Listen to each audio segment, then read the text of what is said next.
Сайн байцгаана уу? Зөргөө байна. Та нартай Америкийн нэгдсэн улсын эдийн засагт нөлөөлөх гол өвчин мэдээнүүдийн талаар тайлбар өгөх гэж байна. CPI буюу Consumer Price Index. Энийг монголоор тайлбарлавал Америкийн нэгдсэн улсын хэрэглээний үнийн индекс гэсэн үг гарч ирдэг байна. Энэ мэдээ нь бараа үйлчилгээний үнийн өөрчлөлтийг хэрэглэгчдийн үднээс үздэг байна.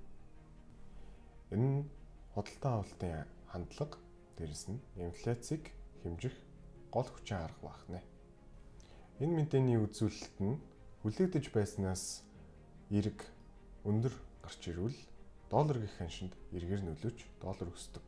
Харин сөргөөр нөлөөлж үзүүлэлтээс доогуур үзүүлэлт гарч ирвэл долларын ханшинд сөргөөр нөлөөлж доллар ундаг байна.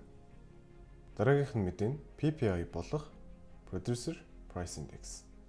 Энэ нь монголоор үйлдвэрлэгчийн үнийн индекс. PPI нь хүнс эрчим хүчийг оролцуулахгүйгээр үйлдвэрлэгчдийн борлуулсан бараа, дээрээс нь үйлчилгээний үнийн өөрчлөлтийг хэмждэг. PPI нь үнийн өөрчлөлтийг худалдагчийн өнцгөөс хэмждэг байна. Үйлдвэрлэгчид бараа үйлчилгээнийхэн төлөө илүү их мөнгө зарцуулахаас сэргийлж, PPI нь хэрэглээний инфляцийн тэргуун үзүүлэлт болж орж ирдэг.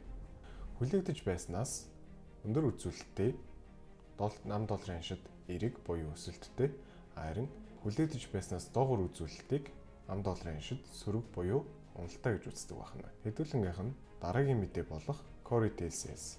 Энэ нь монголоор Америкийн нэгдсэн улсын жижиглэнгийн худалдааны үндсэн үзүүлэлт.